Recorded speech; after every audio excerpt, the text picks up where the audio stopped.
Folks, we've had heavy traffic of international leaders flowing in Kenya. Just but to mention, the Vice Chancellor, sorry, not the Vice Chancellor, but the Chancellor of Germany, Mr. Scholz, has been in the country. He just left. The other day, we saw the Prime Minister of Japan in the country.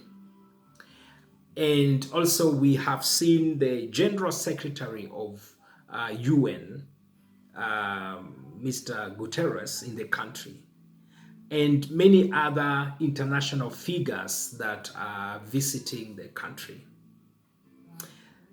You may look at it from the superficial kind of perspective, but I want to try to bring to your attention why this could be the case and why it is happening.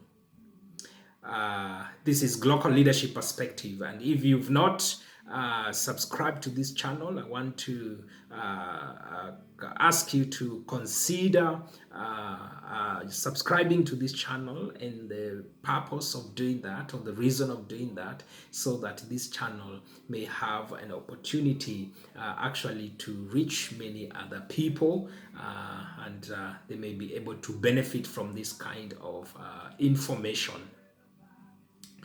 Now, one of the reasons, and in this case, I just want to give about 3 to 4 reasons. One of the reasons why we have heavy traffic of diplomats, international key figures visiting Kenya, is because of what I'm calling diplomatic cover. You know, after the election was concluded in Kenya, there was a contest and dispute, and this has led to serious challenges in the country, where we've seen the opposition staging series and mega protests, and this has left the country devastated and not really in a good position. And also out of that, we have seen how the police has responded badly, and also this has resulted to a lot of legitimate issues where the president is concerned. So he cannot per se really say he has that 100% legitimate issues as a president. Actually, is really struggling with that issue, and that is just the plain truth. And so the visit of this international heavyweight, as much as they know the background or they do not know the background that led to really, or that has led to the dispute of this election, is that at the end of the day, to some of them, this government is their project, or rather, Mr. Ruto is really their project, and so they would want to see their project succeed, their appointee succeed, because as their appointee, they believed and hopes that they'll be able to achieve some of their objectives and some of their agendas through Kenya and perhaps in Kenya. And one of them is usually business. Is usually business, and so this diplomat, when they come, you see, they will sort of, this is a game of wit. Try to give diplomatic cover. By them coming and they give that diplomatic cover, is try to shift the psychological game, and they're trying to communicate. Yes, as much as there were issues, but this is the guy, this is the person we want to work with, or we are working with, and so that in a way people will think, okay, he seems he's winning, or he has been accepted internationally, so why don't we do the same? So it's more of diplomatic cover. and especially the people who feel they benefited more and they wanted him there, then they would really want to do this, and this will be important for them.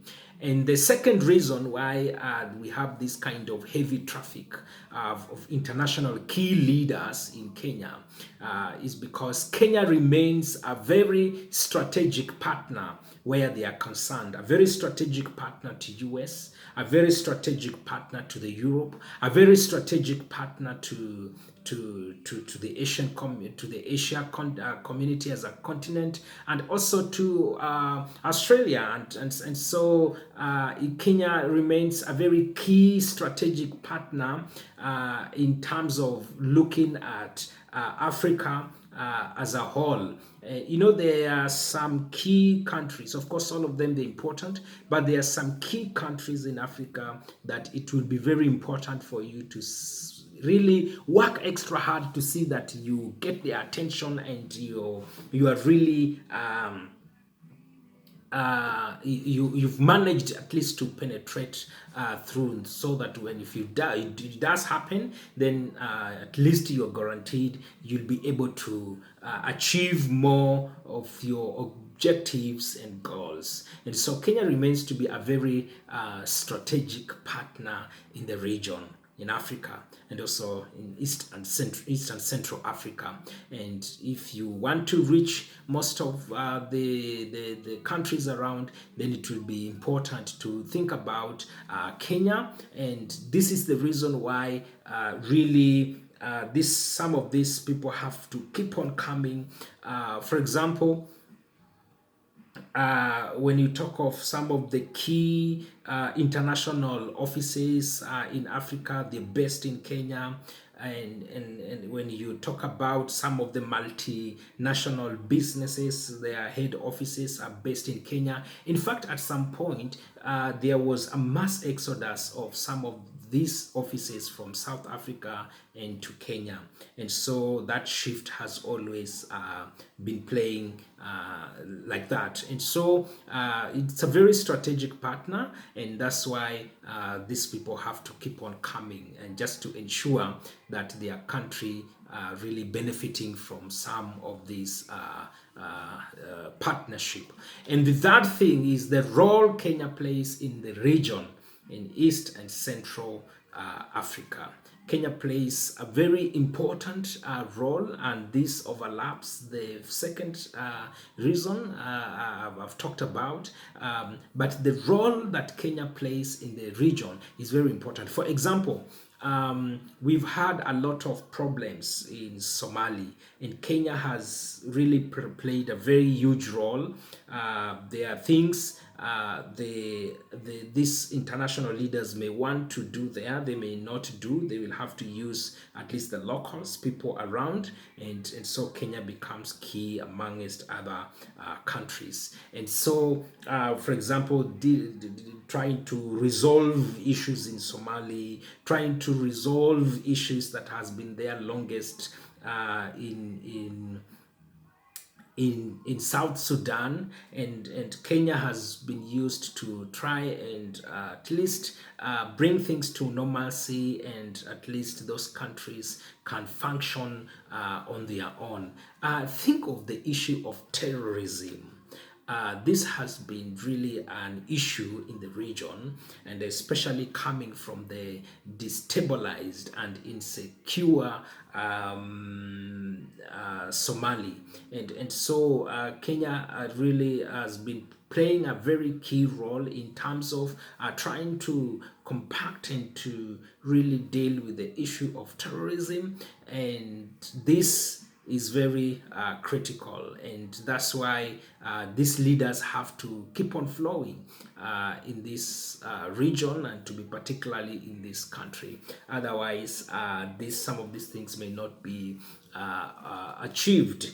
The other reason, apart from Kenya being playing a very important role in the region, there is an aspect of averting there's an aspect of averting contagious unrest that are spreading in Africa.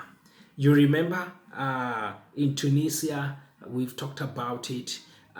In Nigeria, after the election, there was that kind of wind. We've talked about, of course, Kenya itself.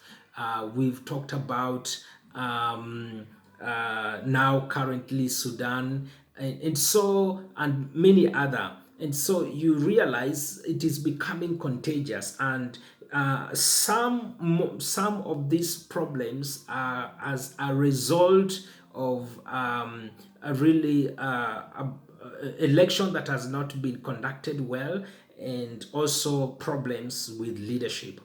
And of course, we've talked about the issue of external influence. In this case, is usually the main problem. And so, for the sake of averting the kind of unrest in Kenya itself. So these people have to come because they really want to see that these demonstrations are not continuing, and Kenya can be at peace for some of the reasons I've mentioned. And the best way to do that is even for them to calm themselves and try to really mediate and bring a truce where some of these unrest and challenges are concerned, and fearing the influence, the effect of it in terms of these issues being contagious to other nations. And this year alone, we have quite a number of countries in Africa that are going to conduct election. So they do not want the same to continue, because in most of these African countries, really, they will not really have electoral sort of sobriety. They will always be manipulated, because they are now in really ensuring that they want to have the international community, they want to have their own person there, the person who will serve their interest. And so they really want to avert the issue of unrest in Kenya, and also subsequently in the region. And that's why they're really coming. They're really coming. Of course, as much as the coming for much bilateral conversation, for business, for trade. Yes, but you see, that cannot be done when the environment has been polluted, and when the environment is not conducive. In fact, when the environment is not conducive, then most of these investors will always run away, because which kind of investor wants to make losses? Every investor wants to really make it big, and to get the most out of the investment. So I want to believe this kind of flock, this kind of international figures flocking to Kenya will continue up to that time when there will be a truce, and when really there is a clear understanding between the government and the opposition. And unless this is not really in place, no, it will be very difficult for the government to really rule or provide their leadership properly. That is, if they intend to provide leadership properly, or let me say, if they want to have an environment that can give them an opportunity to showcase their leadership, and for us to see what they can deliver to the country, or the people of Kenya. So those are some of the reasons I believe there is a heavy traffic of international leaders flocking to Kenya. Of course, there are more, and you can interact with this platform down there and give some of your reasons. But I felt these really were coming out very explicitly. And so the King bless you, and the King bless Kenya, and also those leaders that are visiting.